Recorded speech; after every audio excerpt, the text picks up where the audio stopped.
겠습니다. KBS 라디오 11시 뉴스를 마칩니다. KBS.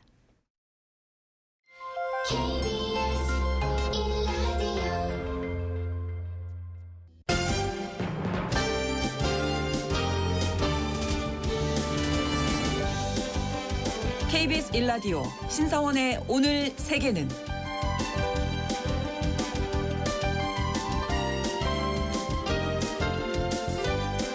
안녕하십니까. 아나운서 신성원입니다.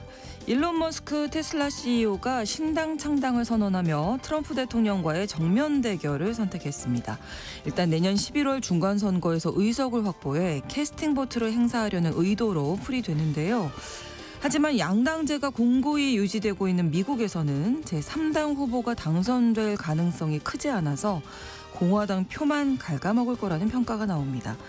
반면에 트럼프도 1999년 제3세력인 개혁당으로 정치에 입문해서 대통령까지 된 것을 보면 제3당의 잠재력을 무시할 수 없다, 이런 의견도 있는데요. 머스크의 신당이 성공할 수 있을지, 그리고 사업가인 머스크가 정치에 더 깊이 발을 담그는 이유는 무엇인지 잠시 후 글로벌 이슈에서 자세히 살펴보겠습니다.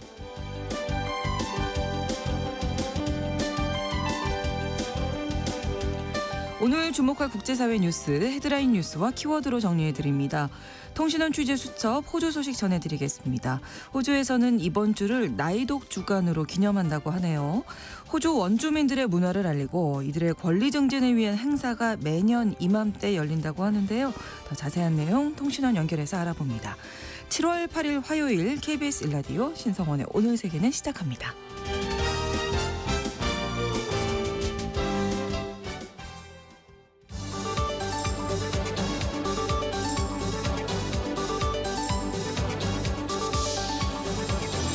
오늘 세계는 헤드라인 뉴스.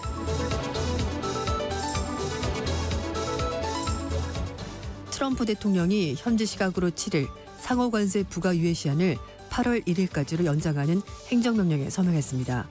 트럼프 대통령은 이날 행정명령에서 지난 4월 9일 무역 파트너에 대해 미국 동부 시간으로 7월 9일 0시 1분까지로 정한 관세 부과 유예 기간을 8월 1일 0시 1분까지로 연장했다고 백악관이 전했습니다.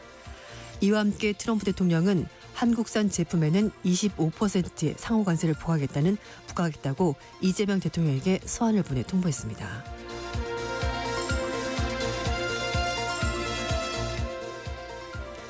로만 스탈로보이트 전 러시아 교통장관이 현지 시각으로 7일 해임된 후 몇 시간 만에 스스로 생을 마감했습니다. 러시아 연방수사위원회는 스탈로보이트 전 장관이 자신의 차 안에서 총상을 입은 채 발견됐다며 스스로 목숨을 끊은 것으로 추정된다고 밝혔습니다. 스탈로보이트 전 장관은 5년간 러시아 크루스코주 주지사를 지낸 뒤 지난해 5월 교통장관에 임명됐습니다. 푸틴 러시아 대통령은 7일 스탈로보이트 장관을 해임했는데요. 해임 이유는 밝혀지지 않았습니다.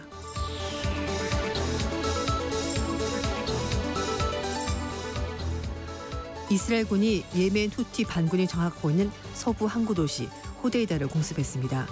이스라엘군은 예멘 후티 반군을 공격하기 하루 전인 현지 시각으로 6일에는 레바논 동부와 남부 지역에 위치한 헤즈볼라 군사시설에 공습을 가했습니다. 이스라엘군은 성명을 통해 헤즈볼라와 후티 반군이 무기를 생산하고 저장하는 것은 명백히 이스라엘을 위협하는 행위라면서 국가의 위협이 되는 요소들을 제거할 의무가 있다고 주장했습니다.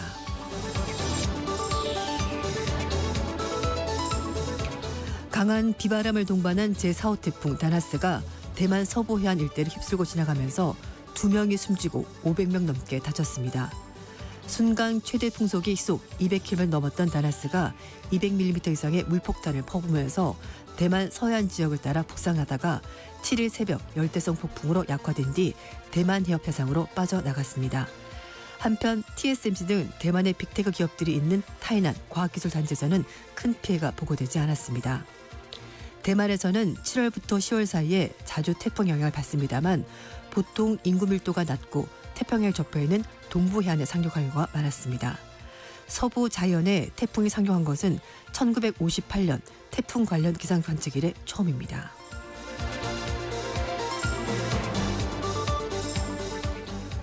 그리스 정부가 기온이 섭씨 40도를 웃돌 것으로 예상되는 지역에 강제 휴무를 명령했습니다.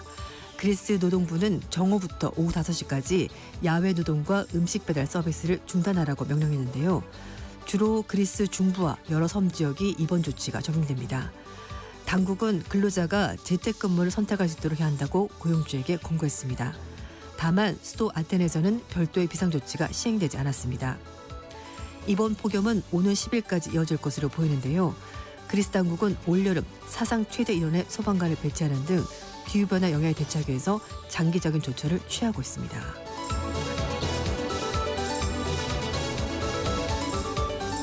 오늘의 헤드라인 뉴스 외신캐스터 조윤주 씨가 전해주셨습니다. 이번에는 키워드로 정리한 국제사회 소식을 살펴봅니다.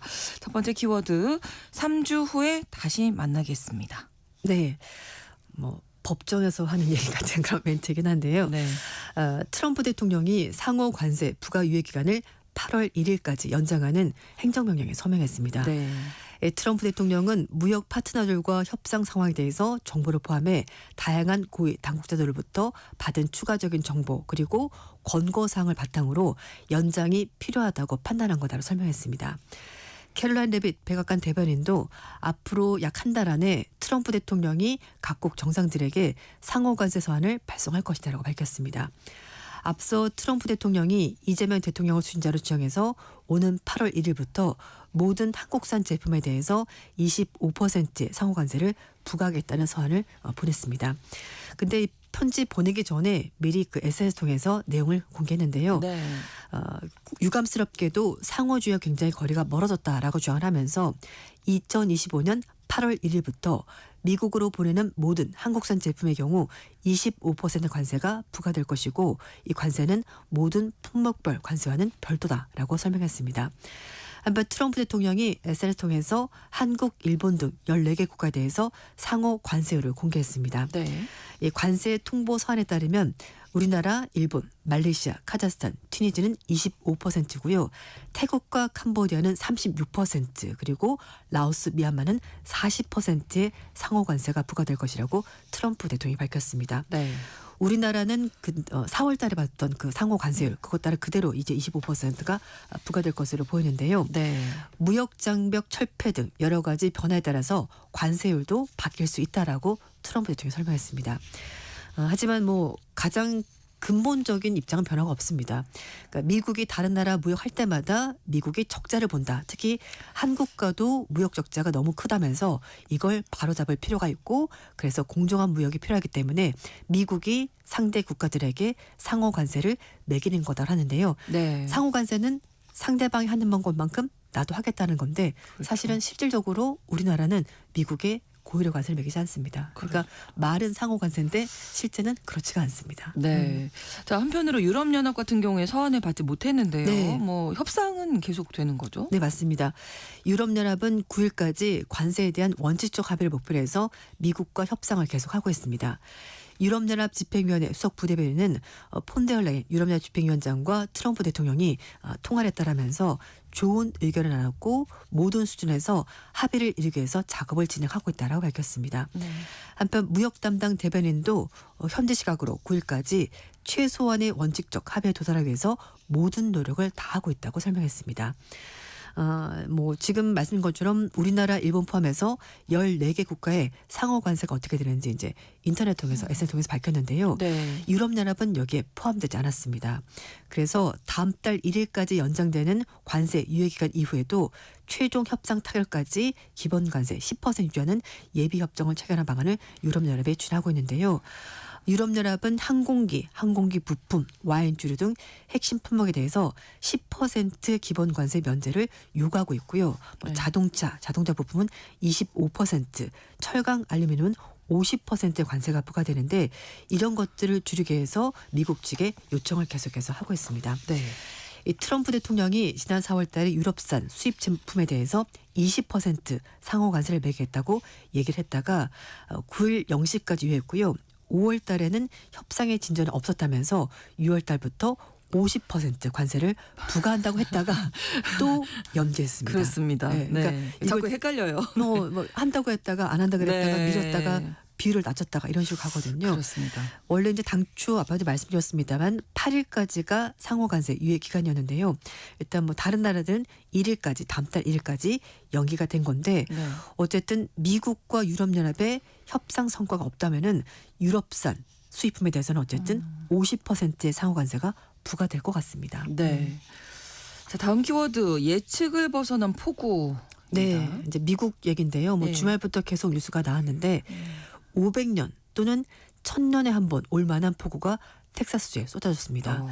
기상 당국이 물론 비예보했습니다. 하지만 기후 변화 때문에 예상을 뛰어넘는 강수량을 기록하다 보니까 일기예보가 무용지물이 된 겁니다. 네.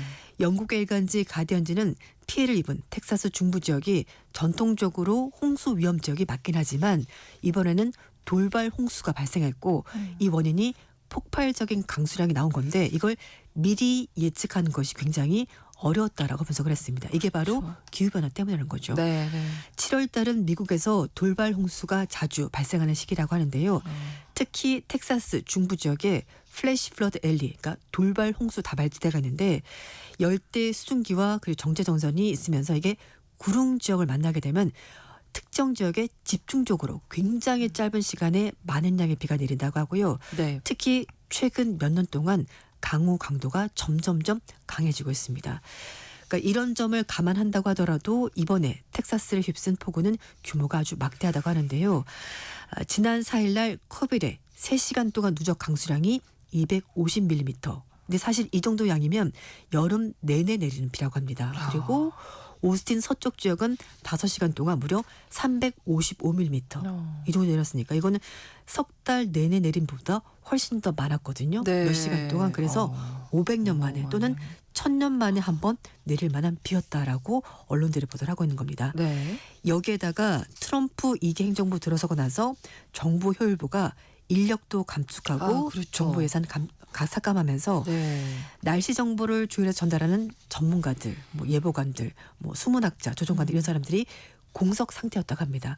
그럼에도 불구하고 밤새 근무하는 인력들이 경보 발령, 통지 업무를 수행하긴 했습니다만 네. 그러나 그만큼 많은 양의 비는 예측하지 못한 겁니다. 어렵죠. 그래서 네. 그래서 실제 예보했던 것보다 거의 2배 가까이 비가 왔기 때문에 감당할 수가 없었고요.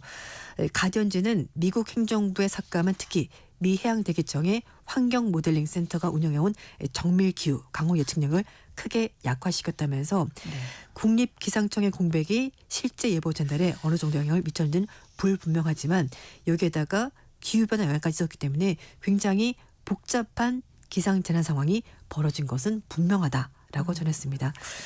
안타깝게도 사망자 수가 계속 늘고 있고요. 지금 어린이 28명 포함해서 지금까지 104명이 숨진 것으로 CNN 방송이 전했습니다. 네, 지금 뭐 세계 곳곳에서 폭염과 폭우로 네. 몸살을 온 지구촌이 앓고 있는 그렇습니다. 것 같습니다. 네. 이상 기후죠. 자, 다음 키워드 내 앞마당만 아니면 된다. 네. 이 폴란드가 독일의 난민 밀어내기에 반발해서 국경 통제를 시작했습니다. 네. 이에 따라서 독일과 폴란드 국경 오갈 때 두 나라에서 이중 검문을 받아야 된다고 하는데요. 네. 폴란드는 독일과 국경 52개 지점에서 7일 0시부터 불법 이민자 단속에 들어간다고 밝혔습니다. 이 폴란드와 독일, 리투아니아는 모두 쉥겐 조약 가입국이기 때문에 이들 나라로 갈 때는 출입국 심사가 원칙적으로 없습니다. 자유롭게 네. 오고는데 독일이 먼저 내부 치안을 문제를 들면서 2023년부터 폴란드와 국경에 경찰관을 배치해서 검문하기 시작한 겁니다. 내부 치안이라고 했지만 또 다른 이유가 있겠죠. 네, 맞습니다. 네. 유로 2024 기간 동안에 검문을 해봤더니 네. 불법 입국자, 수배자가 너무 많이 체포가 됐고 그래서 그것 때문에 치안 강화 목적에서 검문을 하는 거다라 밝혔는데요. 네. 하지만 정치적인 배경도 있습니다. 메르츠 총리가 이끄는 보수 연립정부가 임시 국경 검문을 유지 강화한 동시에 일부 난민에 대해서 국경 송환을 지지하고 있고 야당이 녹색당에서 지금 반발을 하고 있는데 네. 녹색당 측에서는 이렇게 잦은 국경 통제가 국경 지역의 노동자와 상품이 자유롭게 이동하는 걸 막기 때문에 결국은 독일 경제가 타격을 입을 거다라고 경고했습니다. 실제 산업계에서도 이런 얘기가 나오고 있는데요. 네. 독일의 상공회의소 관계자는 독일과 폴란드 국경을 매일 넘나드는 약 15만 명의 폴란드 노동자가 통근 차질을 겪게 될 것이고 그렇게 되면은 베를린 남동부에 있는 브란덴부르크 지역을 비롯한 주요 산업 지역의 숙련 인력이 부족해질 수 있다라면서 경제가 타격을 입는다고 주장했습니다. 네. 그리고 이 지역은 테슬라 전기를 생산하는 대규모 공장인 기가팩토리이기 때문에 공급망 차질 가능성도 배제할 수가 없습니다. 네. 독일 근로자보다는 폴란드 근로자 임금이 쌉니다. 그래서 이제 폴란드 근로자들이 독일로 건너와서 일을 하는 건데 또 폴란드 정부는 벨라루스와의 국경 장벽을 설치한 이후에 리투아니아 접경 통해서 폴란드로 들어온 이민자들이 너무 많다라고 얘기를 하는 겁니다. 네. 그래서 이 두 나라 지역에 있는 강 주변에 영상 감시, 동작 감지 센서를 탑재한 전자 장벽을 설치를 한 상황입니다. 네.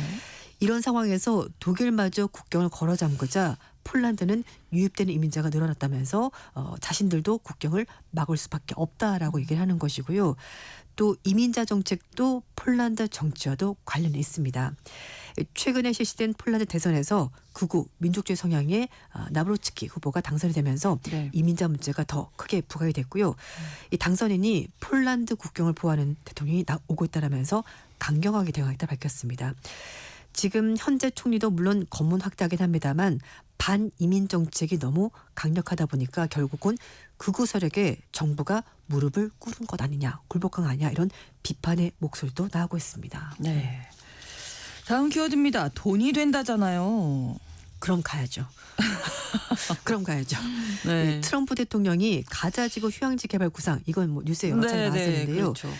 이것과 관련해서 미국과 이스라엘, 영국의 업체들이 구체적으로 뭘 어떻게 할지 논의한 정황이 일어났습니다. 네. 토니 블레어 전 영국 총리가 설립한 비영리 단체가 있는데요. 토니 블레어 세계변화연구소가 이스라엘과 미국 기업의 가자지구 개발 프로젝트에 관여했다는 겁니다. 비영리 단체인데 돈이 되는데 관심이 많았던 것 같습니다. 이 프로젝트 이름은 위대한 신뢰라고 하는데요. Great Trust. 이름은 굉장히 좋습니다. 이 프로젝트에 이스라엘 기업인들이 주도하고 미국의 자문업체인 보스턴 컨설팅 그룹. 뭐 이 회사는 뭐 돈 번 회사니까 그렇다고 쳐도 어쨌든 네. 이 회사가 개발한 재무 모델을 활용을 했다는 건데 이 모든 사항들을 트럼프 행정부도 같이 공유를 받았다는 겁니다. 이 프로젝트는 전쟁이 끝나고 나서 가자 지구를 무역 중심지로 바꾼다는 구상이 골자라고 하는데요. 네. 그러면 거기 있던 사람들은 어떻게 해야 되냐? 떠나야 되는 겁니다. 그러니까요. 팔레스타인 주민 50만 명에게 돈을 주고 가자 지구를 떠나게 하고요.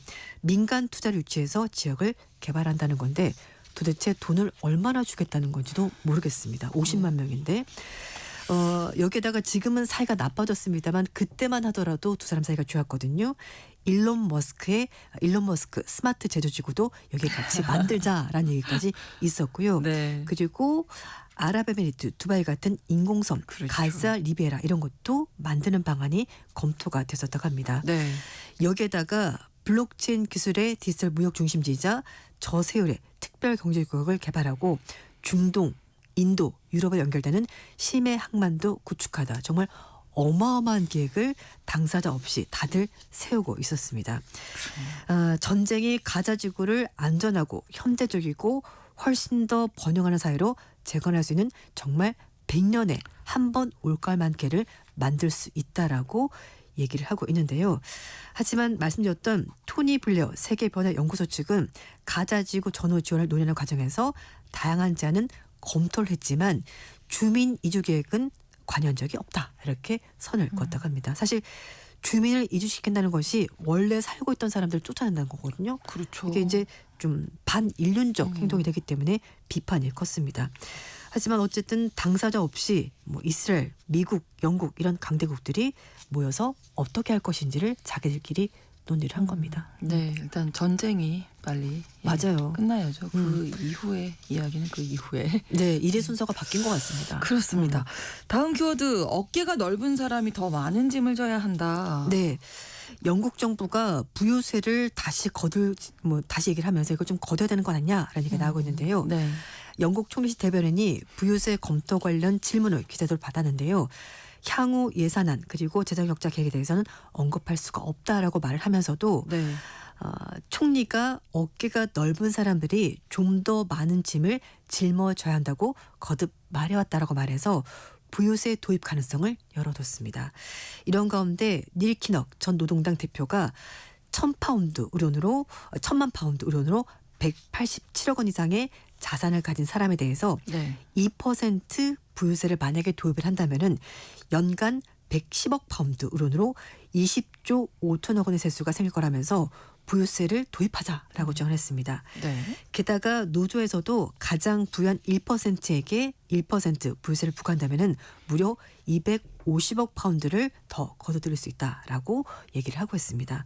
근데 당사자들은 어떻게 말할지는 잘 모르겠습니다만 네, 어쨌든 네. 부유세는 부동산, 투자자산 그리고 예금 같은 개인 자산의 총 가치 평가에 적용되는 세금인데요.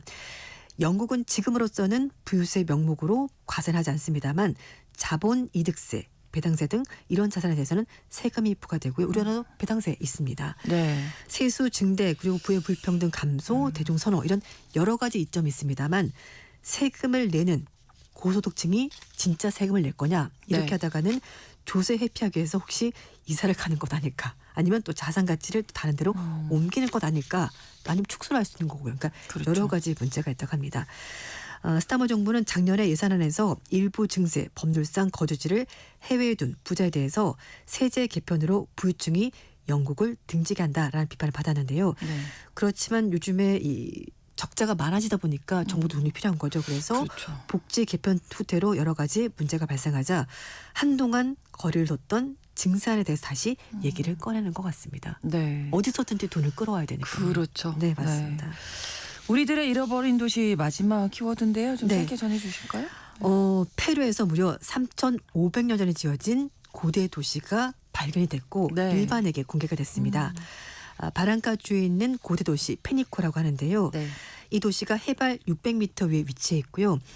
진짜 사람들이 살았던 여러 가지 원형 구조물, 오. 돌과 진으로 만든 건축물 이런 것들이 잘 보존이 되어 있었다고 합니다. 네. 유적 내부 건물에는 사람들의 유해 또는 사람 혹은 동물의 찰흙 조각 그리고 제이용품, 구슬, 조개로 만들어진 여러 가지 목걸이가 나왔다고 하는데요. 네. 이게 일반에게 공개가 됐으니까 3일부터라고 하니까 거기 가본 사람들은 어쩌면 지금 이걸 보고 있을 수도 있을 것 같습니다. 네. 우리가 이제 페루 하면은 마추픽추 유명한데요. 그렇죠. 이거는 네. 1450년에 만들어진 건데 무려 3,500년 전에 만들어진 와. 도시가 있었다고 하니까 네. 페루 여행이 갑자기 가고 싶어집니다. 그렇습니다. 꼭 확인해 보고 싶네요. 네. 눈으로. 외신캐스터 조현주 씨가 헤드라인 뉴스와 키워드 전해주셨습니다. 오늘도 고맙습니다. 네, 감사합니다. KBS 라디오 신성원의 오늘 세계는 1부 마무리하겠습니다. 11시 30분부터 일부 지역에서는 해당 지역 방송 보내드립니다. 엘비스 프레슬리의 Suspicious Mind 함께 듣고 오겠습니다.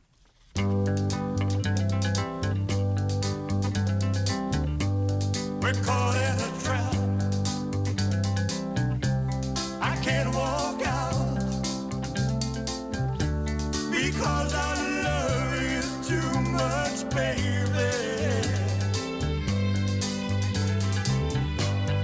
Why can't you see what you're doing to me when you don't believe a word I say?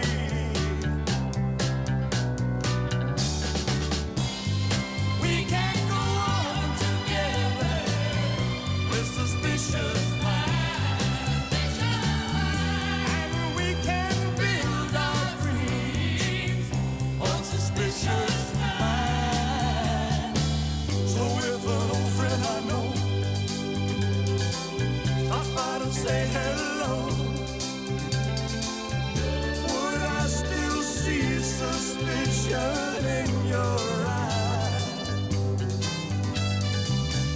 Here we go again, asking where I've been. You can't see the tears are real, I'm crying. We can't go on together with suspicious minds, and we can build our dreams on suspicious minds. Oh, let our love survive. Oh, dry the tears from your eyes. Let's don't let a good thing die. When, honey, you know I've never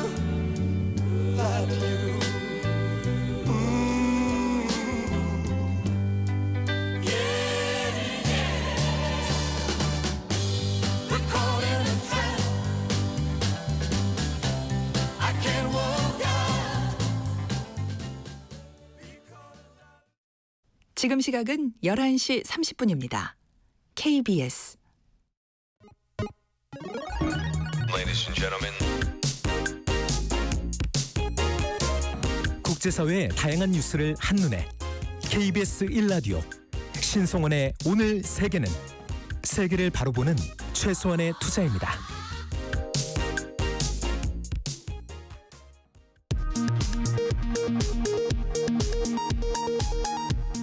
이 시각 라디오 정보센터 뉴스입니다. 일본이 일제 강제동원 현장인 구남도를 유네스코 세계유산으로 등재한 이후 역사를 제대로 설명하겠다는 약속을 10년째 지키지 않는 가운데 이 문제를 유네스코에서 논의하려는 우리 정부 노력이 표결 끝에 무산됐습니다. 대통령실은 유감스럽게 생각한다며 이 문제를 계속 제기하겠다고 밝혔습니다.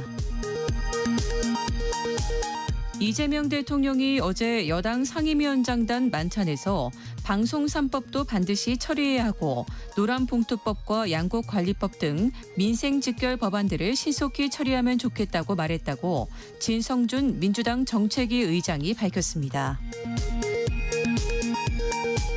김건희 특검팀이 삼부토건 주가 조작 의혹과 관련해 신규철 전 삼부토건 대표와 양용호 유라시아 경쟁연합회장을 소환 조사하고 있습니다. 순직해병특검은 VIP 경로설과 관련해 김태효 전 안보실 1차장을 오늘 11일 피의자로 소환합니다.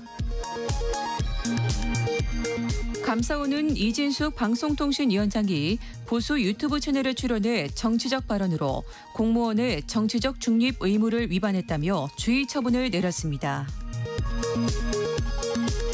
전현직 기자들이 특정 상장사 주식을 선행매매에 차익을 챙겼다는 KBS 단독 보도와 관련해 민주언론시민연합은 성명을 내고 수사당국이 수사대상 언론사와 기자 명단을 투명하게 공개하고 철저히 수사해야 한다고 촉구했습니다. 지금까지 라디오 정보센터 뉴스 정한나였습니다.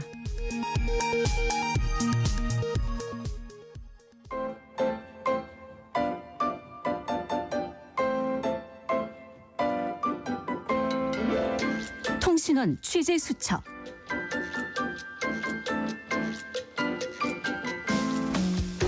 통신원 취재 수첩, 오늘은 호주 시드니 나혜인 통신원 연결하겠습니다. 안녕하세요. 네, 안녕하세요. 네, 이번 주가 호주에서는 원주민들의 업적을 기리는 특별한 주간이라면서요. 네, 그렇습니다. 호주에서는 나이독이라고 하는데요. 네. 전국 원주민 및 군도민의 날 기념위원회의 주말입니다. 호주 원주민과 함께 이 호주 대륙과 파푸아뉴기니 섬 사이에 위치한 토레스 해역 군도민들의 역사와 업적을 기리는 주간을 나이독 주간이라고 하는데요. 네. 이 나이독은 올해로 50주년을 맞았습니다. 네, 처음 시작이 어떻게 시작이 된 건지 궁금하네요. 네, 시작은 1920년대로 거슬러 올라갑니다. 이 호주 원주민들은 호주의 날인 1월 26일을 침략의 날로 규정하고 저항해 왔습니다. 네. 바로 1월 26일이 1788년 1월 26일 영국 제1함대가 시드니에 도착해 영국 국기를 개양하면서 식민지 건설을 선언한 날이기 때문입니다. 네. 하지만 당시에는 이 원주민들의 저항이 사회적으로 인정되지 않았고요. 이 원주민 단체들은 1938년 1월 26일에 이 시드니에서 대규모 시위를 벌이며 이날을 애도의 날로 지정합니다. 1940년대부터 55년까지는 1월의 마지막 둘째 주 일요일에 이 애도의 날 행사를 진행했고요. 이는 추후 원주민의 날로 불리는데요. 이날은 항일을 넘어서 원주민의 생존과 정신을 기념하는 날로 발전됐습니다. 네. 1955년에 7월 첫째 주 일요일로 날짜를 바꾸게 된 것이 지금의 나이독 주간의 뿌리입니다. 네. 이 나이독 주간이라는 이름으로 전국적인 행사가 일주일간 열리기 시작한 것은 바로 50년 전인 1975년부터입니다. 매년 주제가 따로 있다면서요? 그렇습니다. 2025년 올해의 주제는 다음 세대, 강인함, 비전, 그리고 유산입니다. 원주민과 토레스 해역 군도민 공동체의 과거와 현재, 그리고 미래를 잇는 희망의 메시지를 담고 있습니다. 이 나이독의 여정은 앞서 설명해 드렸듯이 50년 전 정의와 평등을 향한 인정과 권리 운동으로부터 시작됐습니다.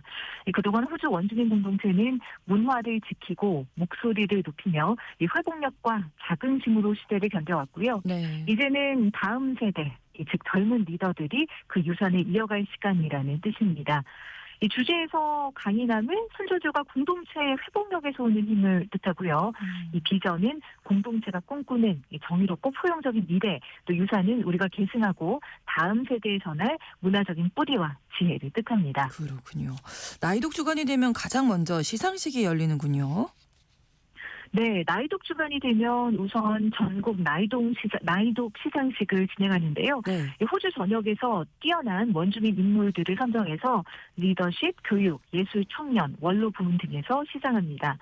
올해는 호주 럭비 오스트레일리언 풋볼 리그 AFL의 전설적인 선수이자 원주민 권리와 사회 정의를 위한 활동가로 오랜 기간 헌신해온 마이클 멍 씨가 평생 공로상을 수상했고요. 네. 이 다니엘 헌트 박사는 의료 및 공중보건 분야에서 원주민 공동체의 건강 증진을 위해 노력한 공로를 인정받아 올해의 인물상을 수상했습니다. 네. 거기 호주 전역에서 뭐 다양한 이벤트 열리겠습니다.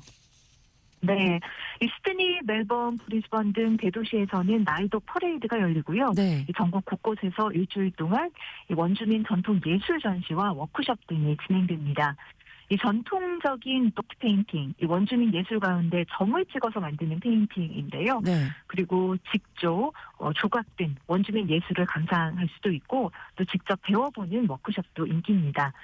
각 학교와 직장, 기관 등에서도 원주민 커뮤니티에 대한 교육 프로그램을 실시하고 문화 체험 활동을 진행하는데요. 네. 이 전통 음식인 부시터커, 예를 들면 캥거루 고기, 식용벌레, 야생 향신료 등도 직접 체험할 수 있습니다. 그렇군요.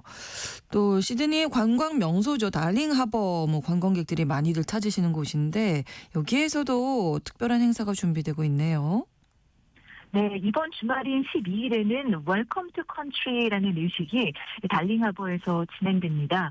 많은 분들이 호주 관련 공식 행사에서 이 장면을 한 번쯤 보셨을 수도 있는데요. 네. 이 웰컴 투 컨트리는 이 행사의 시작을 알리는 원주민의 전통 의례입니다. 해당 지역의 전통 소유권을 지닌 원주민 원로가 직접 등장해서 이 부족의 인사를 전하고요. 춤을 추거나 나뭇가지를 흔들면서 연기, 이 스모크를 이렇게 뿌리는 세레모니 등을 통해서 손님들을 환영합니다. 네. 비슷한 의례로는 Acknowledgement of Country가 있는데요. 이는 비원주민들이 진행하면서 이 자신이 위치한 지역의 전통 소유권자인 원주민 공동체에 대해 감사와 존중을 표하는 의식입니다.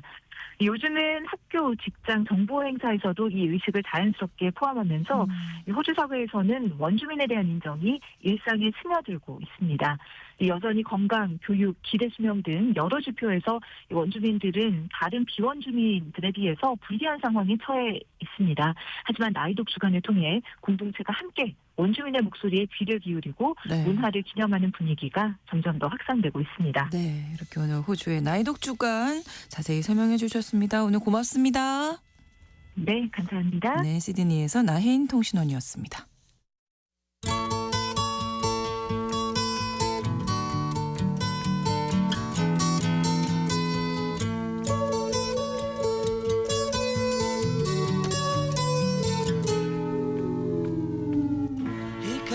세계 최고 부호 중에 한 명이죠. 일론 머스크가 새로운 정당 창당을 선언했습니다. 지난 대선 때는 이 도널드 트럼프 대통령이 킹메이커 역할을 했지만 불화 끝에 또 트럼프 대통령으로부터 등을 돌렸죠. 자, 이 머스크의 신당 창당을 두고 트럼프 대통령은 웃기는 일이다 이렇게 비난했는데요. 세계 최고 부자인 머스크가 왜 정치에 이렇게 관여하려는 것인지 오늘 글로벌 이슈 시간에 짚어드립니다. 한겨레 신문 정희길 선임 기자 나오셨습니다. 어서 오십시오. 안녕하세요. 네, 자 어떻게 새로운 정당까지 만들게 됐는지 좀 그간의 상황을 좀 짚어주실까요? 네. 미국 독립기념일이 7월 4일인데 네. 이날 머스크가 자기 소셜미디어 X에 독립기념일은 여러분이 양당 체제에서 독립하고 싶은지 묻기에 완벽한 때다. 그래서 우리가 아메리카당, 미국당이라고 표현할 수 있겠죠. 아메리카당을 창당해야 할까라고 물었습니다. 그리고 온라인 투표를 제안했습니다. 네. 추가로 올린 글에서는 이런 창당을 실행하는 한 가지 방법은 상원 의석 2에서 3석, 네. 하원 한 8에서 10석 정도에 집중하는 것이다. 그래서 이 정도 매우 근소한 의석수 차이를 고려할 때 이 정도면은 논쟁적인 법안의 결정적인 표가 되기에 충분하다. 그래서 국민의 의지를 반영할 수가 있다. 이렇게 표현했습니다. 그러니까 캐스팅 보드를 지겠다는 거죠. 상원 그렇죠. 2석, 하원 10석 정도를 차지해서. 그래서 다음 날 소셜 미디어에 그 신당 창당 온라인 투표 결과가 2대 1로 찬성이 우세했다. 이렇게 밝히면서 오늘 아메리카 당이 여러분들에게 자유를 돌려주기 위해 창당된다. 이렇게 해서 창당을 선언했습니다. 네. 그래서 이 아메리카 당이 낭비와 부패로 우리나라를 파산시킨 일에 대해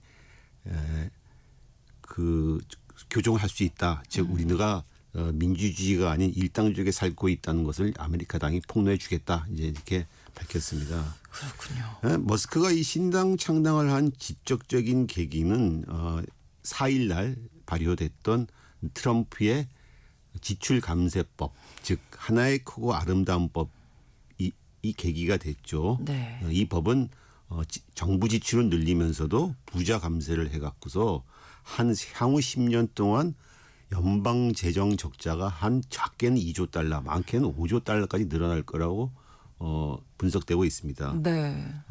이 머스크가 트럼프 행정부 들어가지고 재정 적자 감축이 한 목표였던 정부 구조 조정을 하는 그렇죠. 정부 효율부 수장을 맡지 않았습니까? 네네. 그 일을 해왔는데 해고 보니까는 전혀 이런 다른 방향으로. 전혀 다른 방향으로 오히려 재정 적자 늘리는 그러니까 감세 법안을 내니까 이제 거기에 반대한다 하면서 그때부터 공식적으로 트럼프와 머스크의 관계가 악화됐고 결국은 창당까지 오게 된 거죠. 그래서 그날 4.2 신당 창당을 제안한 소셜 미디어에서도 네. 그 공화당의 랜드펄 상원의원이 이 트럼프의 지출 감세법에 반대하는 글을 올렸는데 그거를 다시 재인용하면서 네. 자기도 전적으로 동의한다라는 뜻의 이모티콘을 달아놓기도 했습니다. 그렇군요. 트럼프 대통령도 반응을 보였는데요. 당연히 트럼프 대통령 반응을 보였죠. 반응 안 보이면 이상한 사람이죠.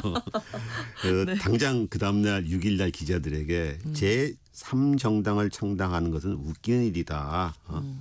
우리는 공화당으로 대단한 성공을 거뒀다. 민주당이 지금 길을 잃고 있긴 하지만 여전히 양당제다.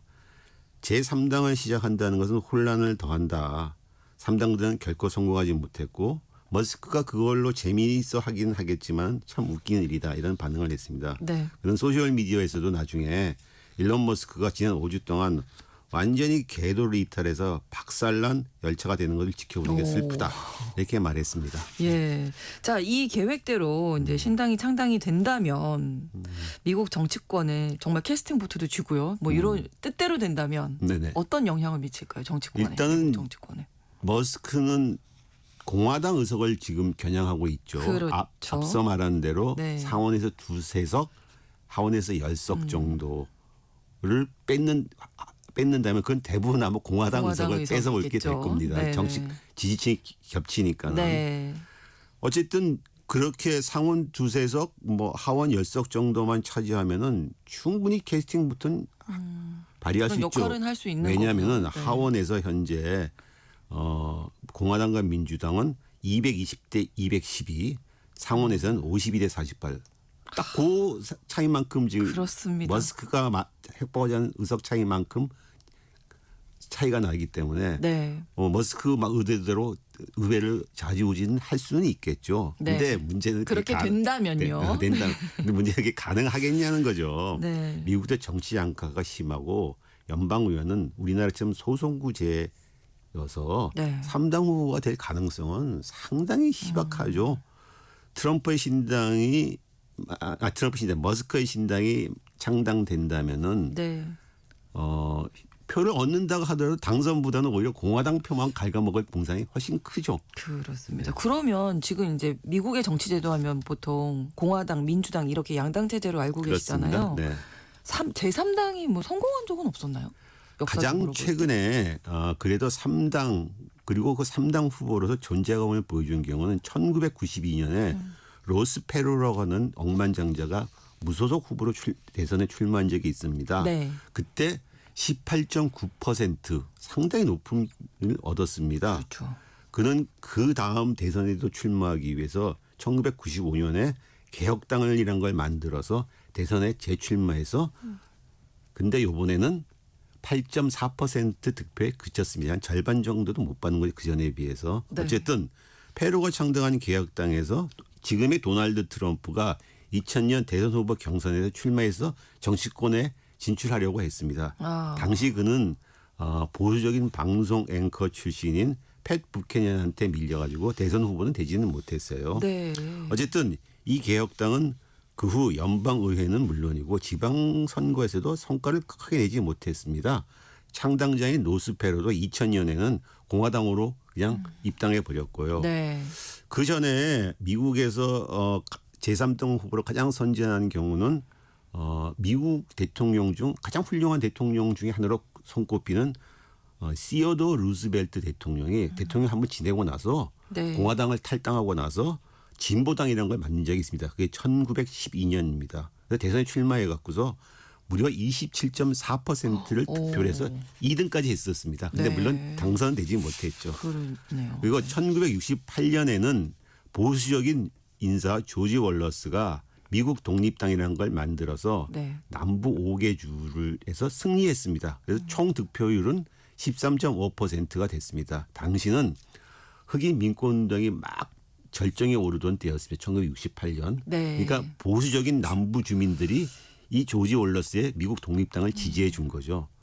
미국에서는 매년 선거 때마다 3당이나 그 후보가 나왔는데 크게 의미 있는 자체적으로 뭐가 된 적은 없고 단지 공화 민주 양당의 표를 갉아먹어서 다른 당에 반사이익을 주는 역할을 했습니다. 그렇죠. 대표적인 케이스가 진보적인 소비자 운동을 펼쳤던 랠프 네이더라는 사람입니다. 이 사람이 2000년 대선 때 녹색당 후보로 출마해서 2.7% 득표를 했는데 당시 박빙이었던 조지 부시 공화당 후보와 엘고어 민주당 후보에서 사이에서 고호 민주당 후보의 표를 갉아먹으면서 그렇죠. 조지 부시가 당선되는데 큰 역할을 했습니다. 그래서 미국에서 보면 이제 무당파의 정치적 영향력에 대해서 많이 이제 언급이 되잖아요. 네, 네. 제3당과 좀 이렇게 관련이 있을 법도 한데요. 그러니까요. 미국에서는 최근 들어서 민주당과 공화당을 지지하지 않는다는 무당파가 늘고 있습니다. 특히 1992년 로스페로가 출마한 이후에 이 무당파는 공화민주 지지자들과 나란히 삼두마차 형식을 형성하고 있는데 많을 때는 30%까지 자신이 무당파다 이런 조사가 있습니다. 그런데 이들이 공화당과 민주당을 지지하는 건 맞는데 그렇다고 해서 또 제3당을 지지하는 건 또 별개의 문제예요. 네. 하지만 트럼프가 대통령까지 된 것은 따지고 보면 기성정당의 불만을 보면 이런 무당파의 힘이 크게 작용한 것입니다. 그렇죠. 앞서 말한 대로 트럼프가 2000년 개혁당 대선 후보 경선에 출마를 했고 개혁당을 만들었던 로스페로나 트럼프 등은 기성정당에 대한 불만의 바탕을 뒀고 또 공약에서 비슷한 게 되게 많아요. 네. 반세계화, 광범위한 관세 부과, 자유무역 협정 반대. 이건 지금 트럼프의 대표적인 슬로건인데 그렇죠. 이걸 로스페로가 1992년에 이미 주장한 것들입니다. 그렇군요. 사실 트럼프는 공화당원으로 보기가 힘들어요. 전통적인. 근데 공화당에 들어가 가지고 공화당을 사실 접수해 버린 거죠. 네, 네. 이렇게 보면 무당파 지금 트럼프를 지정한 무당파들이 보수적 무당파들이 공화당을 주주가 됐다고 볼 수 있는 거죠. 그러면 어떻게 보면 제3당의 요구를 충족했다. 뭐 이렇게도 조금 볼 수 그렇죠. 있을까요? 트럼프가 공화당에 들어가서 공화당을 사실 접수해 버림으로써 제3당 무당파 요구를 충족시켰다고 어느 정도 할 수가 있겠죠. 네. 자, 그런데도 머스크가 제3당 신당을 창당하려는 것 어떻게 좀 봐야겠어요? 그렇죠. 트럼프가 대통령이 되면서 무당파의 욕구들이 어느 정도 충족되긴 했는데 트럼프가 대통령이 된 뒤에 애초에 자신의 공약을 또 실행 않고 뒤집는 경우가 지금 많아요. 네. 머스크 신당 창당의 직접적 배경인 트럼프의 지출 감세 법안이 이야기하는 재정 적자 문제. 그렇죠. 이거야말로 그동안 보수적인 무당파들이 반대해 왔던 문제인데 트럼프가 오히려 재정이 좀 늘리고 지금 있는 거죠. 또 하나는 트럼프도 해외 분쟁에 개입하지 않겠다 이렇게 얘기했고 이것은 광범위한 지지를 얻었었는데 무당파들 중에서. 그렇죠.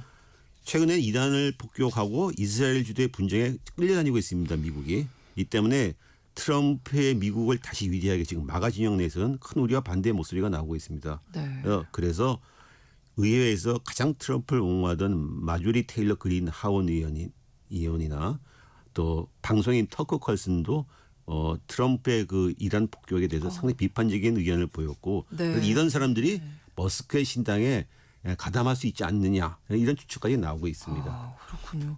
자, 그러면 이 일론 머스크는 왜 이렇게 정치를 하고 싶어 하는 걸까요? 지금 CEO로서의 역할도 좀 테슬라나 스페이스X도 쉽지 않을 텐데요. 일단 뭐 개인적인 취향 우리나라 표현으로 뭐 관종적인 기질 이런 것도 있겠고 근데 그보다는 자신의 개인적인 이해, 기업에 대한 이해가 있겠죠. 트럼프가 그걸 잘 말해주고 있습니다. 네. 트럼프는 머스크가 자신의 지출 감세법을 반대하는 건 그 법에 테슬라의 전기 자동차에 대한 녹색 에너지 보조금을 폐지하고 있기 때문이다. 이런 걸 콕 집어서 얘기하고 있어요. 아주 말했습니다. 그래서 트럼프는 머스크가 자신에게 반기를 든 이후부터 테슬라뿐만 아니라 정부 사업에 절대적으로 의존하고 있는 스페이스X라는 우주 기업에 대한 정부 계약 및 보조금을 철회하겠다고 계속 위협을 가고 있습니다. 그렇죠. 트럼프 말대로 머스크가 트럼프의 반기를 들고 신당 창건에 나선 것은 자신의 사업 이해가 가장 큰 것으로 봅니다.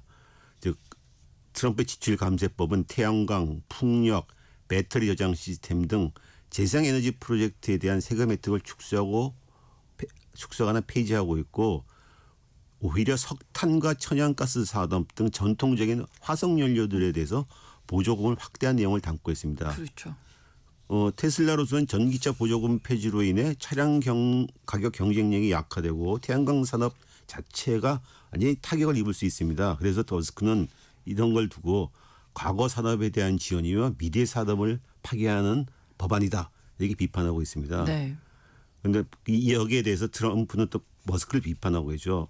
머스크가 역사상 가장 많은 정부 보조금을 받은 사람이다. 네. 그래서 스페이스X의 나사 계약, 뭐 전기차 보조금, 에너지 프로젝트 지원금 등을 너가 받지 않았냐. 그래서 반격하고 있습니다. 그래서 그러니까 트럼프는 여기에 대해서 나는 모든 보조금을 없애자고 주장한다. 다 잘라버려라. 이게 말로는 그렇게 하지만 실제로 그의 기업들이 이런 정부 지원이 없다면은 수익 구조가 크게 흔들립니다. 네. 어쨌든 머스크가 지출 감세법에 반대한 것은 개인적인 이념적인 보수주의, 특히 마초적인 취향과 자본가적 이해관계 그리고 정치적 야망이 복합적으로 얽힌 거라고 볼 수 있습니다. 머스크의 산업은 미국뿐만 아니라 외국 정부 사업에도 많이 의존하고 있어요. 그래서 네. 각국의 극우 정당에 간섭하고 지지 보내는 건 따지고 보면 각국 정부에 영향력을 행사하기 위해서죠. 뭐 자기가 말한 대로 뭐 상하원 의석을 뭐 3석에서 10석 정도 차지한다면 엄청난 힘을 발휘할 수 있는 거죠. 네. 어떻게 보면 너무 달라서 가까웠다가 너무 달라서 네. 닮아서 네. 또 헤어진 게 아닌가 뭐 맞습니다. 이런 생각이 네. 뭐 드는데요. 네. 네. 아무튼 아메리카당 어떻게 뭐 운영하겠다 뭐 이런 얘기도 좀 했나요? 머스크가 이제 그 창당을 발표했을 적에 자신의 기업의 그 인공지능 네. 그록이 생성한 글을 올렸습니다. 이 글은 그록이 썼다고 하는데 아메리카당은 그럴듯한 꿈이 아니다.